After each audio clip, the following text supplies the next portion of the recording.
Hati seorang ibu sekuat karang, tapi tidak kebal dari luka. Setelah bertahun-tahun bekerja di negeri asing, melewati dinginnya musim salju dan kesendirian yang menggigit, ia pulang dengan harapan.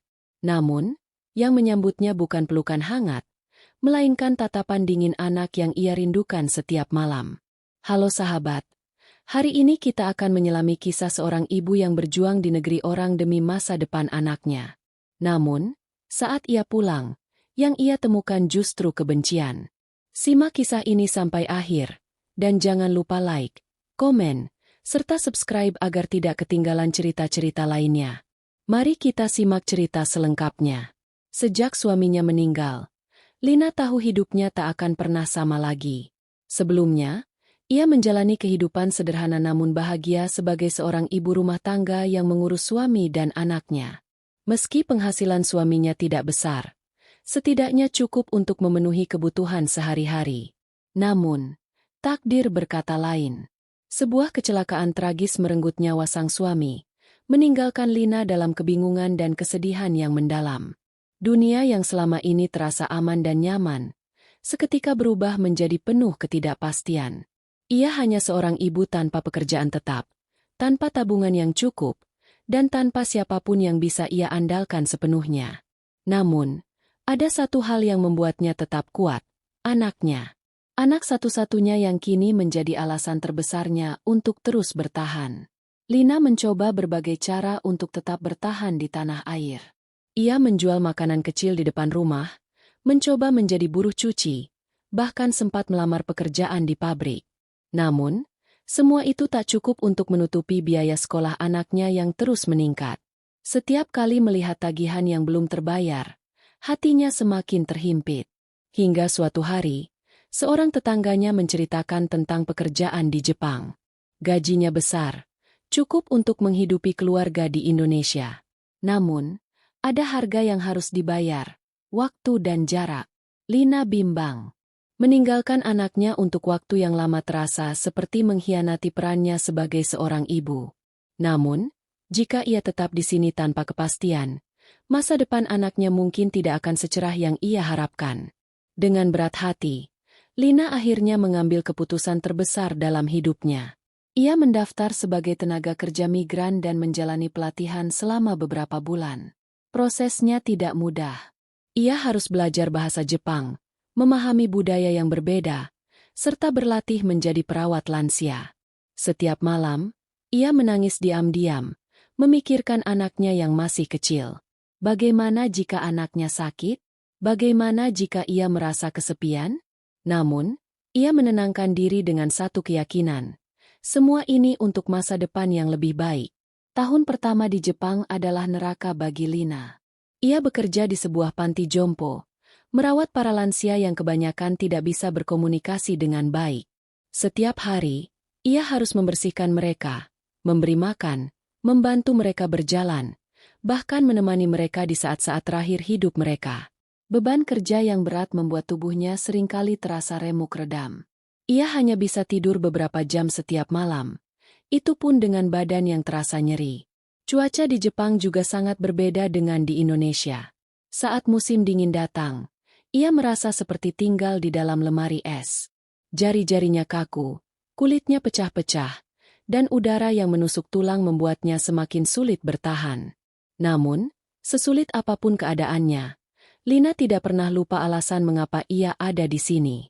Setiap bulan, ia menyisihkan hampir seluruh gajinya untuk dikirim ke tanah air. Ia membayangkan anaknya menerima uang itu, menggunakan seragam sekolah yang bagus, membeli buku-buku baru, dan tidak perlu merasa minder dengan teman-temannya. Ia berharap, meskipun ia tidak ada di sana, anaknya tetap bisa merasakan kasih sayangnya lewat setiap lembar uang yang ia kirim. Meski begitu, ada satu hal yang selalu mengganjal di hatinya, jarak yang semakin jauh antara dirinya dan anaknya. Awalnya, ia sering melakukan panggilan video, menanyakan kabar dan bercerita tentang kehidupannya di Jepang. Namun, seiring waktu, anaknya mulai jarang mengangkat telepon. Balasan pesan pun semakin singkat, seakan hanya sekadar formalitas. Lina mencoba memahami. Mungkin anaknya sibuk, mungkin ia sedang ada tugas sekolah, Atau mungkin, ia hanya tidak tahu bagaimana harus berbicara dengan ibu yang sudah lama pergi. Hari demi hari berlalu, dan tanpa sadar, tahun-tahun pun ikut berlalu. Lina semakin terbiasa dengan ritme pekerjaannya di Jepang. Ia mulai bisa beradaptasi dengan lingkungan, memahami bahasa dengan lebih baik, dan mengenal beberapa rekan kerja yang senasib. Namun, di balik semua itu, ada hal yang membuat hatinya semakin kosong, hubungan dengan anaknya semakin merenggang. Setiap malam, ia menatap layar ponselnya, berharap ada pesan dari anaknya. Namun, yang ia dapatkan hanyalah balasan singkat. Terima kasih, Ma. Tidak ada kata rindu, tidak ada cerita tentang kesehariannya. Lama-kelamaan, Lina mulai takut. Apakah anaknya masih merindukannya? Apakah ia masih dianggap sebagai ibunya? Atau hanya sebagai seseorang yang mengirimkan uang setiap bulan? Ketika akhirnya Lina mendapat kesempatan untuk mengambil cuti dan pulang ke Indonesia, hatinya penuh dengan harapan. Ia membayangkan saat-saat pertama menginjakan kaki di rumah, saat anaknya berlari dan memeluknya erat. Ia membayangkan bagaimana mereka akan menghabiskan waktu bersama, saling bercerita tentang kehidupan masing-masing. Selama ini, ia berpikir, mungkin anaknya hanya kesulitan mengungkapkan perasaan lewat pesan atau panggilan video. Tapi jika mereka bertemu langsung, semuanya akan kembali seperti dulu. Namun, semua bayangan itu hancur saat ia benar-benar pulang. Begitu Lina tiba di rumah, ia disambut dengan keheningan. Anaknya yang dulu selalu ia peluk sebelum tidur, kini hanya berdiri di ambang pintu dengan ekspresi datar. Tidak ada air mata bahagia, tidak ada pelukan erat. Hanya ada tatapan asing yang begitu menyakitkan. Awalnya, Lina berpikir anaknya masih kaget. Ia mencoba mengajak bicara, menanyakan kabar, dan menceritakan bagaimana perjuangannya selama di Jepang. Namun, respons anaknya tetap dingin. Jawaban yang diberikan hanya sekadarnya, seakan tidak ingin berbicara lebih banyak. Hari pertama, Lina mencoba memahami. Hari kedua, ia mulai merasa ada yang tidak beres. Hari ketiga, ia mendengar langsung kata-kata yang menusuk hatinya. Aku nggak butuh kamu lagi. Dunia Lina seakan runtuh. Selama bertahun-tahun ia bekerja keras, menahan rindu, dan menabung harapan untuk momen ini. Tapi kenyataannya jauh dari apa yang ia impikan. Kata-kata itu terus terngiang di kepala Lina. Aku nggak butuh kamu lagi. Betapa perihnya mendengar kalimat itu keluar dari mulut anak yang selama ini menjadi alasan ia bertahan. Seakan-akan semua yang telah ia lakukan selama bertahun-tahun tak ada artinya. Seakan ia bukan lagi seorang ibu, melainkan hanya seseorang yang pernah ada dalam hidup anaknya dan kini tak lagi dibutuhkan. Lina duduk terdiam di kamarnya, mencoba mencerna semuanya. Dadanya terasa sesak, matanya panas, tapi air matanya tak bisa jatuh. Ia terlalu syok untuk menangis. Semua pengorbanan yang ia lakukan di Jepang, semua kerja keras, semua malam-malam yang ia lalui dalam kesendirian, kini terasa sia-sia. Namun, lebih dari rasa sakit itu, yang membuatnya lebih hancur adalah kenyataan bahwa anaknya merasa ia telah meninggalkannya. Lina selama ini berpikir bahwa dengan mengirimkan uang, dengan memastikan anaknya tidak kekurangan apapun, ia telah menjalankan tugasnya sebagai ibu. Tapi ia lupa, ada hal lain yang lebih penting dari uang, kehadiran. Lina ingin berbicara, ingin menjelaskan semuanya. Bahwa ia pergi bukan karena tidak peduli, bukan karena tidak sayang, tapi justru karena ia ingin memberikan yang terbaik. Namun, bagaimana cara menjelaskan itu semua pada hati yang sudah terlanjur luka? Bagaimana cara menghapus perasaan ditinggalkan yang telah bertahun-tahun menumpuk? Malam itu, Lina mencoba tidur, tapi pikirannya terus berputar. Ia memikirkan setiap keputusan yang telah ia ambil, setiap langkah yang membawanya ke titik ini. Apakah ia benar-benar telah melakukan kesalahan? Apakah seharusnya dulu ia tetap tinggal, meskipun hidup mereka akan jauh lebih sulit? Apakah anaknya akan lebih bahagia jika mereka tetap bersama, meski tanpa kepastian masa depan? Hari-hari berlalu, tapi dinginnya sikap anaknya tak juga mencair. Setiap kali Lina mencoba mengajak bicara, jawabannya hanya sepatah dua patah kata. Jika ia bertanya tentang sekolah, anaknya hanya menjawab, "Biasa saja." Jika ia menanyakan apa yang ia suka sekarang, jawabannya, "Nggak tahu." Seakan setiap interaksi hanyalah formalitas, tanpa ada keinginan untuk benar-benar berbicara. Lina berusaha sabar. Ia mencoba mencari cara lain untuk mendekati anaknya. Ia mulai memasak makanan kesukaannya, berharap itu bisa menciptakan kembali momen kebersamaan yang dulu ada. Namun, saat ia menyiapkan meja makan dengan penuh harapan, anaknya hanya mengambil piringnya sendiri dan makan di kamar. Setiap kali itu terjadi, Lina merasa hatinya seperti diremas. Ada tembok tak kasat mata yang memisahkan mereka, dan semakin ia mencoba mendekat, semakin tinggi tembok itu dibangun. Suatu sore, Lina duduk di ruang tamu, melihat foto-foto lama mereka yang masih tertempel di dinding. Ada foto saat anaknya masih kecil, tersenyum lebar di pangkuannya. Ada foto mereka berdua di pantai, dengan Lina memeluknya erat. Semua kenangan itu terasa seperti kehidupan lain. Kehidupan yang kini tak lagi bisa ia sentuh. Ia tidak tahu apakah ia harus terus mencoba atau justru menyerah dan menerima bahwa hubungan mereka tidak akan pernah sama lagi. Tapi satu hal yang pasti, ia tidak akan berhenti mencintai anaknya. Sekalipun anaknya membencinya, ia tetap ibunya. Lina mulai bertanya-tanya, apa yang sebenarnya dirasakan anaknya selama ia pergi? Apa yang terjadi di tahun-tahun saat ia tidak ada? Apakah ada momen-momen sulit yang harus dilewati anaknya seorang diri? Malam itu, saat semua orang sudah tidur, Lina duduk di kamar anaknya yang kosong. Ia memperhatikan sekeliling. Dulu, kamar ini penuh dengan mainan dan buku cerita yang sering mereka baca bersama. Kini, dindingnya dipenuhi poster-poster artis asing, dan meja belajarnya penuh dengan buku-buku pelajaran. Di sudut meja, ada sebuah album foto yang tampak sudah lama tidak dibuka. Dengan hati-hati, Lina meraihnya dan membukanya. Halaman pertama menampilkan foto dirinya bersama anaknya saat masih kecil. Tapi semakin ia membalik halaman, semakin kosong album itu. Tidak ada lagi foto setelah tahun ia berangkat ke Jepang. Lina mengerti. Anaknya tidak ingin mengingatnya. Atau lebih tepatnya, anaknya telah mencoba menghapusnya dari kehidupannya. Hatinya mencelos. Ini bukan sekadar marah atau benci. Ini adalah luka yang telah mengakar begitu dalam. Luka yang ia tinggalkan tanpa sadar saat ia memilih pergi. Lina mengingat kembali malam-malam di Jepang saat ia merindukan anaknya. Tapi kini ia sadar, bukan hanya ia yang merasakan kesepian itu. Anaknya juga merasakannya. Mungkin lebih dalam, lebih sunyi, lebih menyakitkan. Saat Lina sibuk bekerja, anaknya mungkin duduk di rumah sendirian, berharap ibunya pulang. Saat Lina menghitung uang untuk dikirim, anaknya mungkin menahan air mata, bertanya-tanya kenapa ibunya harus pergi. Lina merasa hatinya semakin hancur. Ia pikir selama ini ia telah melakukan yang terbaik. Tapi kini ia sadar, ia telah meninggalkan luka yang tidak bisa sembuh hanya dengan uang atau hadiah. Ia ingin meminta maaf. Ia ingin memeluk anaknya dan mengatakan betapa menyesalnya ia. Tapi ia takut. Takut jika anaknya tidak akan pernah menerima maafnya.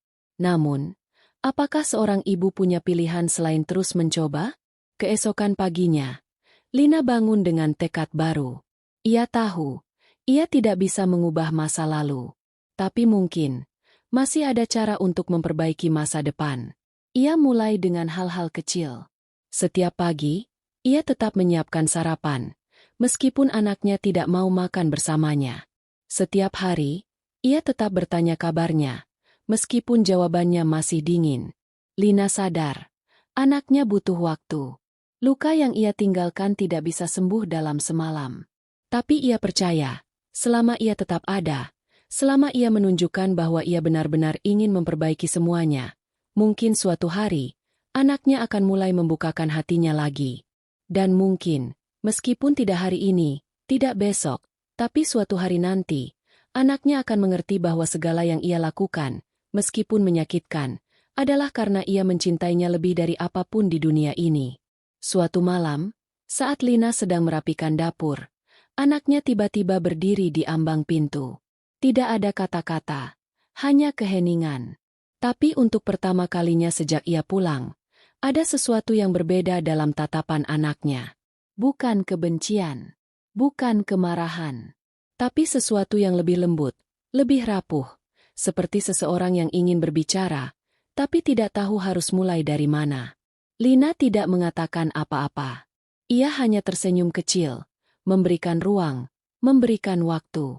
Karena ia tahu, ini bukan akhir.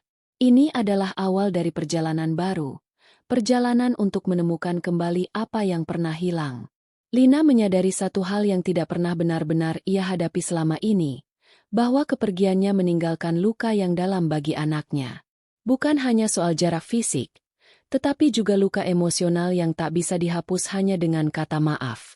Setiap malam, ia merenung, mencoba memahami bagaimana rasanya menjadi anaknya.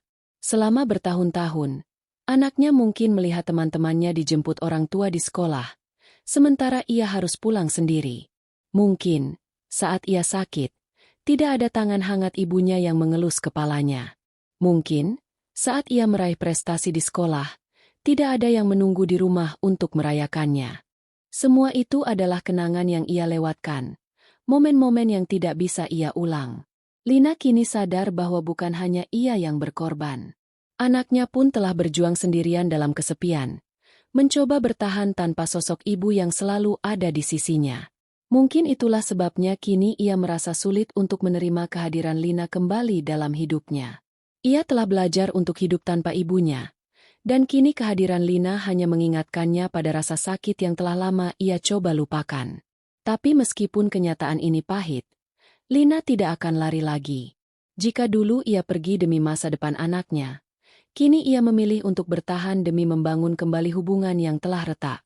Tidak peduli seberapa lama waktu yang dibutuhkan, ia akan tetap ada.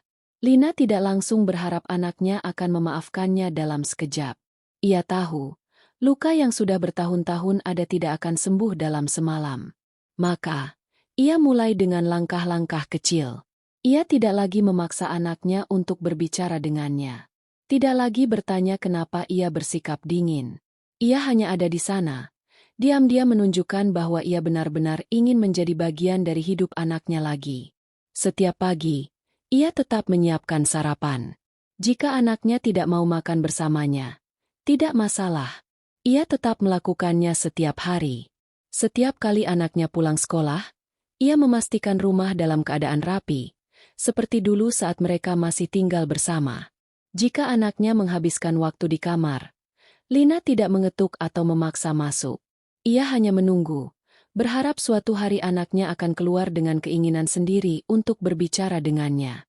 Hari demi hari berlalu, dan meskipun respon anaknya masih dingin, ada perubahan kecil yang Lina sadari. Jika dulu anaknya hanya menjawab seadanya, kini ia mulai merespon sedikit lebih panjang.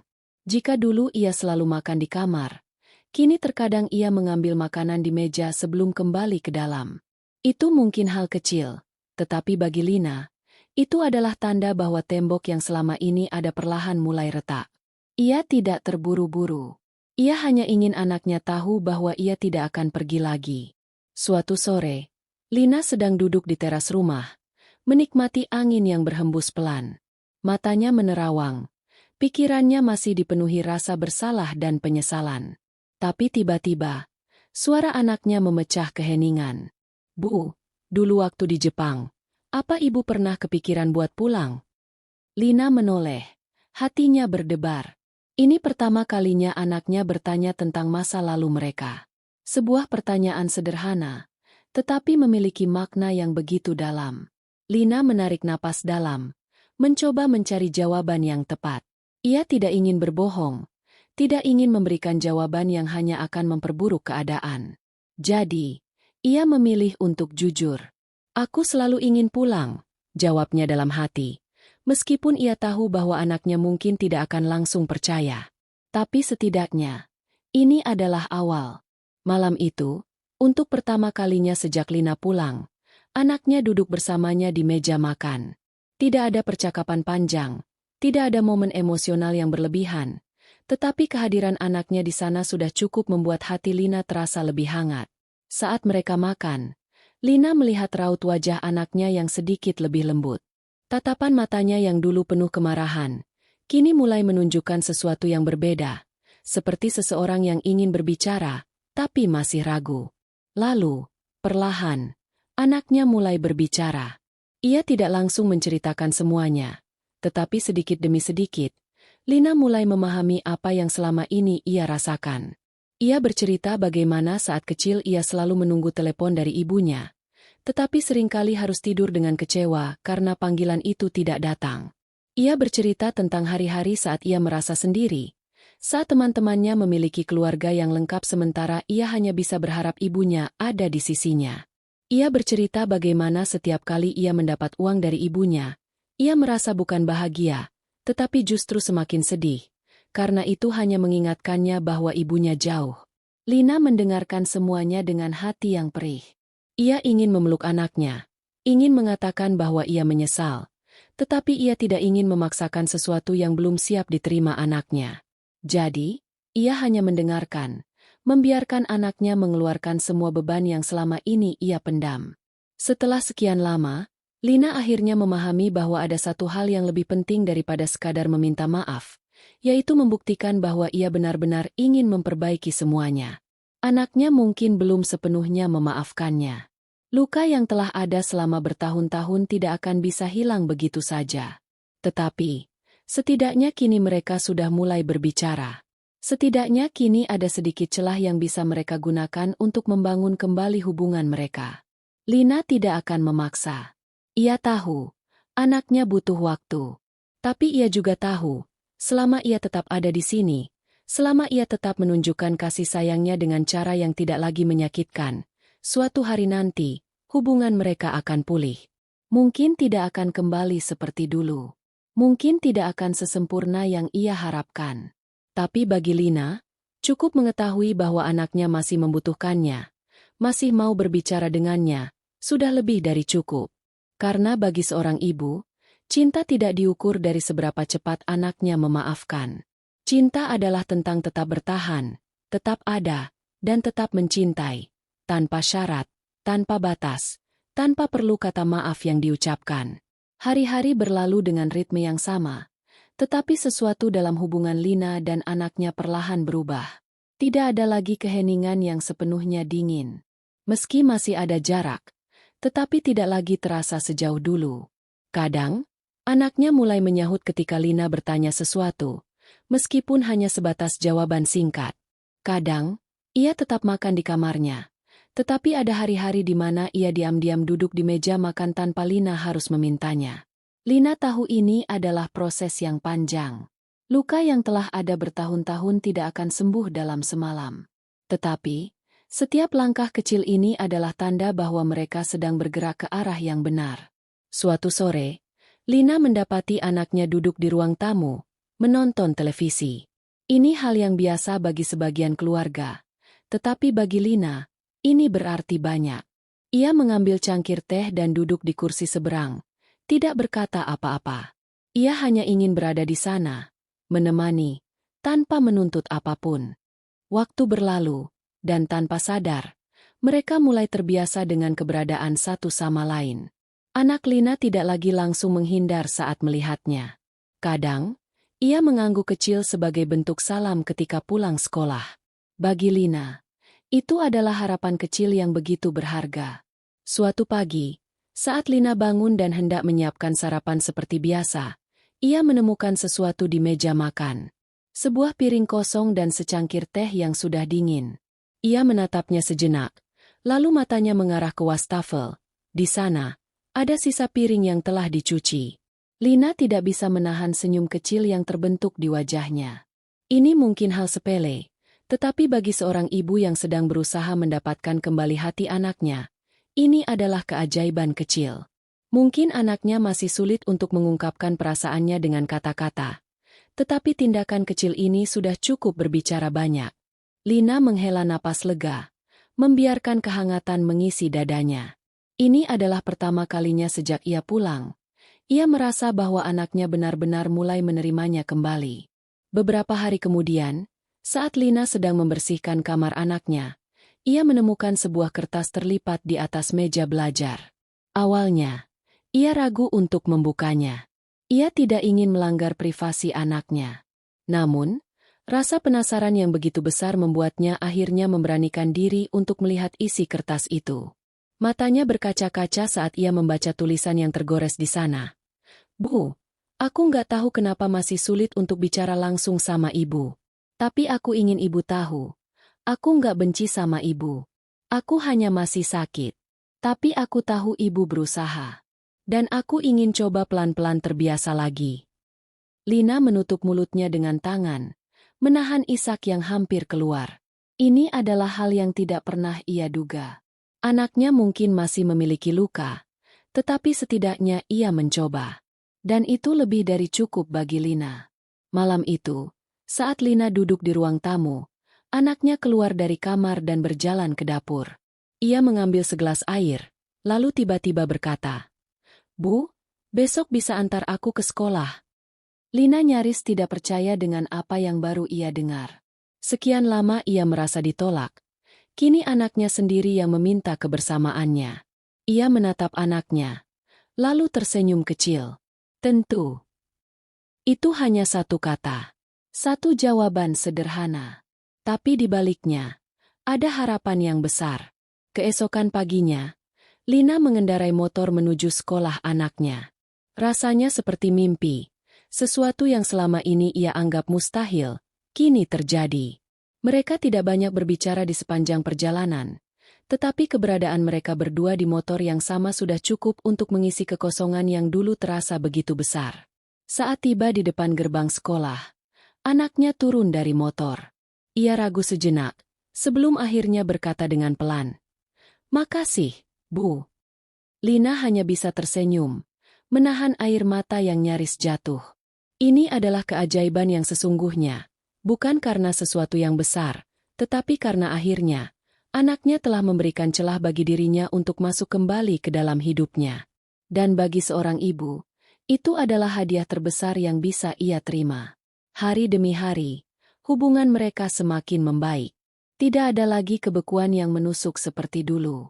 Memang, luka tidak langsung hilang begitu saja, tetapi setidaknya mereka kini melangkah bersama, mencoba membangun kembali apa yang pernah hilang. Lina sadar, tidak semua kesalahan bisa diperbaiki dalam waktu singkat. Tetapi yang terpenting adalah usahanya untuk tetap ada, untuk tetap mencintai tanpa syarat, tanpa menuntut balasan. Anaknya pun kini mulai terbuka. Ia tidak langsung berubah menjadi anak yang penuh kasih sayang seperti dulu, tetapi ia telah menunjukkan bahwa ia ingin mencoba. Dan bagi Lina, itu lebih dari cukup. Malam itu, sebelum tidur, Lina menatap langit dari jendela kamarnya. Ia menutup matanya, berdoa dalam hati. Ya Tuhan, terima kasih karena telah memberiku kesempatan kedua. Aku tahu aku tidak sempurna sebagai ibu, tapi aku ingin terus belajar, terus berusaha menjadi lebih baik. Aku tidak meminta anakku untuk langsung memaafkanku sepenuhnya. Aku hanya ingin bisa selalu ada untuknya. Semoga aku diberi waktu untuk menebus semuanya. Setelah sekian lama, akhirnya Lina bisa tidur dengan hati yang sedikit lebih tenang. Kini, kehidupan mereka perlahan kembali seperti dulu. Tidak sepenuhnya sama, tetapi dengan cara yang baru. Mereka belajar untuk menerima satu sama lain kembali, sedikit demi sedikit.